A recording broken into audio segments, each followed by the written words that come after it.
Good morning बच्चों। जैसा कि आप देख रहे हैं कि आज हम अपना नया टॉपिक शुरू करने जा रहे हैं and that is known as probability. इसे हम प्रोबेबिलिटी बोलते हैं। तो इसका हमारे डे टू डे लाइफ में बड़ा यूज़ है। जैसे कि हम कई बार इस तरह के सेंटेंसेस सुनते हैं, बोलते हैं, क्या it will probably rain today.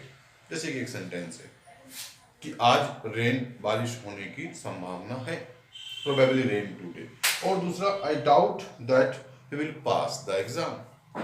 मुझे शक है कि वो एग्जाम पास होगा। हम ये कहते हैं कि आई डाउट दिस बाइक में स्टार्ट। मुझे शक है कि ये बाइक स्टार्ट हो सकती है। तो इस तरह की बातें हमारे जीवन में आती हैं, डे टू डे लाइफ में हम करते हैं, जहां हम ये सर्टेन नहीं होते हैं कि ये काम हो सकता है। तो अब जैसे मान लें मैं एक कॉइन उछालता हूं, तो मैं ये कह सकता हूं कि it may be head when tossing a coin, it may be head हो सकता है, लेकिन कोई जरूरी नहीं है। हैड यू टेल भी हो सकता है। हम कई बार खेलते हैं कॉइन को उछालकर, हैड और टेल मांगते हैं, जरूरी नहीं है हम हमेशा जीत जाए। मतलब ये ऐसा एक काम है कि इसमें किसी के आने की बिल्कुल श्योरिटी नहीं है। संभावना है लेकिन श्योरिटी नहीं है। तो जब इस तरह की सिचुएशन हमारे पास आती है तो मैथ्स में हम उसे बोलते हैं प्रोबेबिलिटी। मतलब हम इस संभावना को न्यूमेरिकली कन्वर्ट कर रहे हैं कि what is the numerical value of happening और नॉट हैपनिंग सम इवेंट। देखो मैथ्स में हम क्या है, किसी भी बात को न्यूमेरिकली कन्वर्ट करने की कोशिश करते हैं। तो ये जितने भी सेंटेंसेस हैं, it may rain today, he may pass, he may stand first, ये फर्स्ट आ सकता है, या ही और शी मे नॉट पास, ये पास नहीं हो सकता है। तो अब अगर हम इन पूरी घटनाओं, इन पूरी बातों को न्यूमेरिकली कन्वर्ट करना चाहते हैं कि what is the chance, what is the numerical value of raining today, what is the numerical value of getting head after tossing a coin. Coin को टॉस करने के बाद हेड आने की क्या न्यूमेरिकल वैल्यू है, कितनी संभावना है, कितनी परसेंटेज वैल्यू है, कितनी परसेंटेज चांसेस हैं कि वो पास हो सके, वो फेल हो सके, ये बाइक स्टार्ट हो सके, ये कॉइन में से हेड आ सके, किसी डाइस को उछालें तो वन आ सके। इनकी सबकी न्यूमेरिकल वैल्यू को जो हम कहते हैं उसे हम बोलते हैं प्रोबेबिलिटी। ठीक है। तो इसे समझने के लिए थोड़ा सा हम देखेंगे कैसे करना है। मान लिया हम एक कॉइन उछालते हैं, थोड़ा समझेंगे कि हमें क्या चीज चाहिए। टॉसिंग अ कॉइन, किसी भी कॉइन को हम टॉस करते हैं तो ये एक एक्सपेरिमेंट कहलाता है। क्या कहलाता है? एक्सपेरिमेंट। अब इसकी जो आउटकम्स होंगी, आउटकम्स मतलब कॉइन टॉस करने पर क्या क्या हो सकता है, हेड आ सकता है, टेल आ सकता है। तो जो भी आने की सब संभावनाएं हैं उसे हम एस से रिप्रेजेंट करते हैं, और एस का मतलब है सैंपल स्पेस। तो जितने भी आउटकम्स हैं वो इस सैंपल स्पेस में आ जाता है, और इस सैंपल स्पेस को हम इन कर्ली ब्रैकेट्स में रखते हैं। तो the set of total outcomes, क्या क्या हो सकता है एक कॉइन को उछालने पर। Tossing a coin is an experiment and what possible outcomes are there. क्या आउटकम्स हैं वो हेड और टेल हैं। अगर हम इन्हें ब्रैकेट में बंद कर देते हैं तो ब्रैकेट में बंद करने के बाद it becomes a set and this set is known as sample space. ये याद रखना, आपको आगे भी काम आएगा। दूसरी बात हम करते हैं, मान लिया टॉसिंग अ डाइस, हम अडाई की बात करते हैं। टॉसिंग अ डाई जब हम करते हैं तो सैंपल स्पेस क्या हो सकता है, 1 आ सकता है, 2 आ सकता है, 3 आ सकता है, 4 आ सकता है, 5 आ सकता है, 6 आ सकता है। These are the total outcomes. ठीक है। तो ये सब आउटकम्स हैं। अब हम कॉइन को उछालते हैं तो कोई एक पक्ष तो आएगा ही, हेड आएगा या टेल आएगा। ठीक है। तो हेड आने की क्या संभावना है। अब हेड कितनी बार है इसमें, एक ही बार है। तो मैं लिखूंगा प्रोबेबिलिटी ऑफ गेटिंग हेड जो हो जाएगी वो हो जाएगी कितनी, 1/2, क्योंकि 50-50 चांस है हेड आने की और टेल आने की। अब फॉर्मूला हम बनाएंगे, देखना फॉर्मूला जो बनेगा हमारा। अब मान लिया मैं यहां पे बोलता हूं कि किसी इवेंट, मतलब मैं कोइन को, डाई को टॉस करता हूं और मुझे मान लिया मैं लूडो खेल रहा हूँ और मुझे कोई इवन नंबर चाहिए, मुझे तो 2 मिल जाए, 4 मिल जाए, 6 मिल जाए तो मेरा काम बन जाएगा। तो कितने हैं इसमें संभावनाएं इवन नंबर आने की? 2 आ सकता है, 4 आ सकता है, 6 आ सकता है। अब मैं ये प्रोबेबिलिटी निकालना चाहता हूं अगर इस केस में कि probability of E when E is an even number, तो कितने इवन नंबर है? 1 2 3, 3 इवन नंबर्स हैं और टोटल आउटकम्स कितने हैं? 6। तो यहां पर 1/2 हमारी संभावना हो जाएगी, 50-50 चांस है कि इवन नंबर आ सकता है, 50 चांस है कि नंबर इवन ना आए, 50% नंबर क्या आ जाए? ओड आ जाए। तो यहां से अगर मैं इसे फॉर्मुलाइज करता हूं, फॉर्मूला बनाता हूं, तो probability of an event becomes number of, इसे लिख लेना है, number of favourable outcomes upon total outcome, total outcome. ठीक है बच्चों, तो ये हमारा फॉर्मूला बन जाता है। ये बात ध्यान रहेगी, इस बात को ध्यान रखना है। Number of favourable outcomes, favourable का मतलब जो आउटकम हमें चाहिए उनकी संभावना, उनकी संख्याएं कितनी है। हमें इवन नंबर चाहिए, 2 भी इवन नंबर है, 4 भी इवन नंबर है, 6 भी इवन नंबर है। इट मींस जो हमारा फेवर का आउटकम है, दे आर 3 इन नंबर्स, वो 3 है नंबर्स में। तो और टोटल आउटकम्स कितने हैं? 6 है, तो 3 ऊपर और 6 नीचे, तो 1/2 इसकी प्रोबेबिलिटी है, और 1/2 का मतलब होता है 50% चांस। ठीक है बच्चों, एक बात ध्यान रखनी है। अब एक बात और मैं आपको यहां बताना चाहूंगा, अभी हम पढ़ रहे हैं अनसर्टेन इवेंट के बारे में, और अभी एक एक नंबर के छोटे छोटे क्वेश्चन भी यहां पर तैयार हो जाएंगे। फिर एक्सरसाइज के हम 1-2 क्वेश्चन करेंगे और उससे हमारी पूरी बात बन जाएगी, समझ में आ जाएगी। मान लिया जैसे इस डाइस से हम बात करते हैं कि जो हमारा डाइस वाला जो सैंपल स्पेस है वो 1 2 3 4 5 6 ये हो गया हमारा। अब अगर हम इसमें देखें, मैं ये कहूं कि हम किसी डाई को उछालते हैं और कोई भी नंबर आ जाए जो 1 और 6 के बीच में हो, 1 भी आ सकता है और कोई भी नंबर आ जाए जो 1 और 6 के बीच में हो, और 1 और 6 भी इंक्लूड है, तो क्या संभावना है इस बात की? क्या आएगा? क्या ये आएगा? कुछ ना कुछ आएगा 1 से 6 के बीच में। यस, ये तो होना तय है। तो ऐसे इवेंट जो हो, जब डाई उछालोगे तो 1 आएगा, 2 आ सकता है, 3 आ सकता है, 4 आ सकता है, 5 6, 1 और 6 के बीच में कोई भी नंबर आएगा इंक्लूडिंग 1 एंड 6। तो it is this type of event which are sure to happen, वो कहलाते हैं certain event.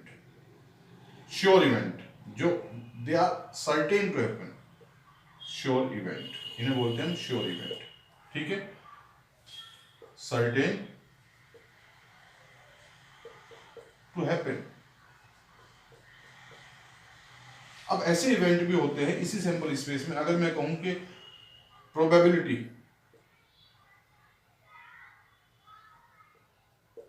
Of getting 7 after tossing coin, तो क्या आएगी प्रोबेबिलिटी? 0 आएगी, 7 है ही नहीं, होता ही नहीं डाई में। तो ऐसे इवेंट कहलाते हैं इम्पॉसिबल इवेंट। क्या कहलाते हैं? Impossible event. Uncertain to happen, uncertain नहीं बल्कि impossible to happen, impossible to happen इन्हें कहेंगे इम्पॉसिबल इवेंट। असंभव है इनका होना, होगा ही नहीं, 7 होता ही नहीं। तो इसका मतलब हमारी जो मैक्सिमम प्रोबेबिलिटी है, ऐसे इवेंट को हम बोलते हैं सर्टेन इवेंट, और इनकी जो प्रोबेबिलिटी होती है बच्चों सर्टेन इवेंट की, वो 1 होती है। तो हमारी जो इन जनरल जो अनसर्टेन वाली जो प्रोबेबिलिटी है वो 0 और 1 के बीच में होती है। 0 से छोटी नहीं हो सकती है और 1 से बड़ी नहीं हो सकती। तो एक नंबर का क्वेश्चन ऐसे ही बन जाता है। कई बार आपसे पूछ लेता है कि क्या 3/4 प्रोबेबिलिटी हो सकती है? ये PE हो सकता है 3/4? नो, क्यों नहीं हो सकता है? ये हो सकता है, यस 3/4 हो सकता है क्योंकि ये 1 से छोटा है। लेकिन अगर मैं पूछता हूं probability PE is equal to 4/3 हो सकता है क्या? नहीं हो सकता क्योंकि ये 1 से बड़ा है, तो नॉट पॉसिबल, ये नहीं होगा, 1 से बड़ा हो ही नहीं सकता है। अगर मैं कहता हूं probability E of some event -2 हो सकती है क्या? -2/3 हो सकती है? नो। ये भी क्या आ गई, 0 से छोटी आ गई है, तो नो, इट इज इम्पॉसिबल। तो हमारी जो प्रोबेबिलिटी होगी वो 0 और 1 के बीच में होगी। 0 और 1 भी हो सकती है। 0 होती है श्योर इवेंट की और 1 होती है 0 होती है इम्पॉसिबल इवेंट की और 1 होती है श्योर इवेंट की। ठीक है बच्चों, ये हमको ध्यान रखना है। अब इसमें क्या बात बची? इसमें एक बात और ये भी बची है कि PE plus PE not is equal to 1 होता है हमेशा, ये ध्यान रखना। एक नंबर का क्वेश्चन। ई नोट का मतलब है, जैसे मैं कहूं कि अगर किसी काम के होने की संभावना हमें पता हो और हमें उस काम के न होने की संभावना निकालनी हो, या दोनों पता हो, हमें किसी काम के होने की संभावना, होने की प्रोबेबिलिटी पता है और न होने की प्रोबेबिलिटी पता है, तो if you add them then you will get 1। ठीक है, या ये कह सकते हैं सभी जितने भी आउटकम्स हैं किसी एक्सपेरिमेंट के, सैंपल स्पेस के जितने भी आउटकम्स हैं, उन सभी की प्रोबेबिलिटीज का सम 1 होता है। अब देखो इसमें टोटल आउटकम कितने हैं? 6 है। सबके आने की संभावना 1/6 है। अगर इन सबको ऐड कर दोगे आप, तो बच्चों जानते हो आपको क्या मिलेगा? आपको 6 मिलेगा। 1 + 2 + 3 + 4 और ये +5 और ये, यानी कि 6/6 दैट इज 1 मिलेगा। तो सभी आउटकम्स की होने की संभावनाओं का सम जो होता है, प्रोबेबिलिटी का सम, वो हमेशा 1 होता है। अभी एक और क्वेश्चन करेंगे, हमारी और बात समझ में आ जाएगी। इसे रब कर देता हूँ बच्चों में, देखते हैं। ये 2-3 बातें जो मैंने बताई हैं, इनको ध्यान रखना है बहुत अच्छे से, ये काम आएंगी आप लोगों के, अगली क्लास में भी काम आएंगी, और यहाँ पर भी एक एक नंबर के क्वेश्चन ये बन जाते हैं। अब हम इस एक्सरसाइज का एक क्वेश्चन करते हैं। एक ही एक्सरसाइज है, आसानी से हो जाएगा, कोई ऐसी दिक्कत आने वाली नहीं है। ठीक है बच्चों, पहला क्वेश्चन देखते हैं। In a cricket match a batswoman hits a boundary 6 times. देखो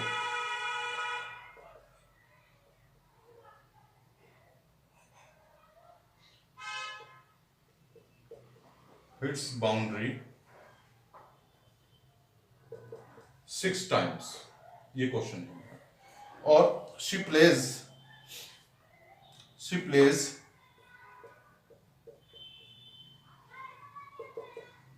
बॉल्स, 30 बॉल्स वो खेलती है। तो ये पूछ रहा है कि what find the probability that she did not hit a boundary, उसने कोई भी बाउंड्री नहीं लगाई है। तो अगर 6 टाइम्स उसने बाउंड्री लगाई है, देखो मैं 2 तरीके से क्वेश्चन को करूंगा, और 30 बॉल्स उसने खेली हैं, तो कितनी बॉल मिस हुई होंगी उससे?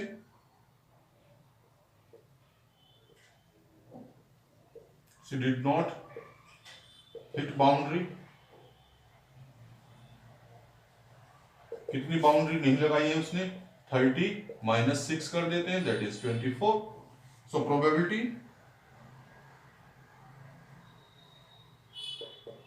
That she does not hit the boundary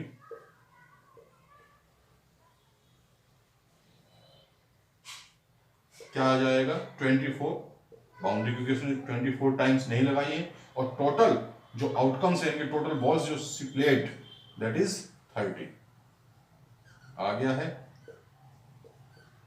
तो 4/5 आ जाएगा। एक तरीका तो बच्चों ये है, देखो एक तरीका क्या है कि हम प्रोबेबिलिटी निकाल लें कि उसने कितने समय, हम मान लें इसे बोलते हैं पीई, बोलते हैं पीई नोट बोल लेते हैं इसको, क्योंकि इसमें डज नॉट, नोट का साइन लगा हुआ है, तो इसे नोट। और पीई हम कहते हैं किसको? She hits the boundary, probability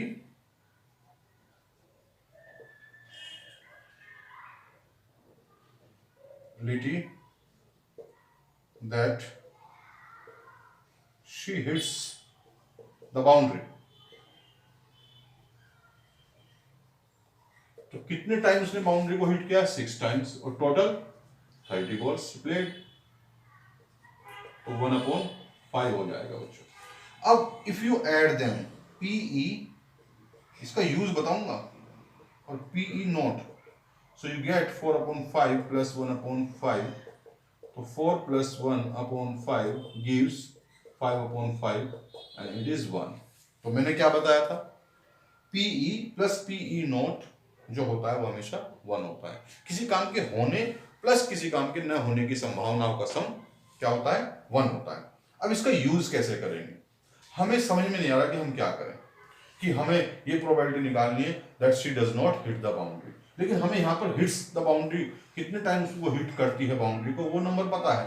तो PE हम निकाल सकते हैं, कितना आ जाएगा, 6/30 से 1/5, जैसे कि हमने अभी निकाला, और हमें निकालना है she does not hit the boundary, that is, तो ये निकल जाएगा कैसे, PE इज इक्वल टू हो जाएगा 1 माइनस PE नॉट, और PE not is equal to हो जाएगा 1 माइनस PE। तो 1 माइनस PE अगर हम कर देते हैं बच्चों, तो 1 minus 1/5 it becomes 5 minus 1/5 is equal to 4/5।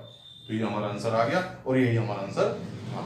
तो ऐसे कई बार हमें प्रोबेबिलिटी किसी काम के होने की पता होती है, और अगर हमें न होने की निकालनी हो, तो using this formula we can find the probability of not happening that event. और if we know in other hands, if we know the probability of not happening of some event, in the same manner we can find the probability of happening of some that event।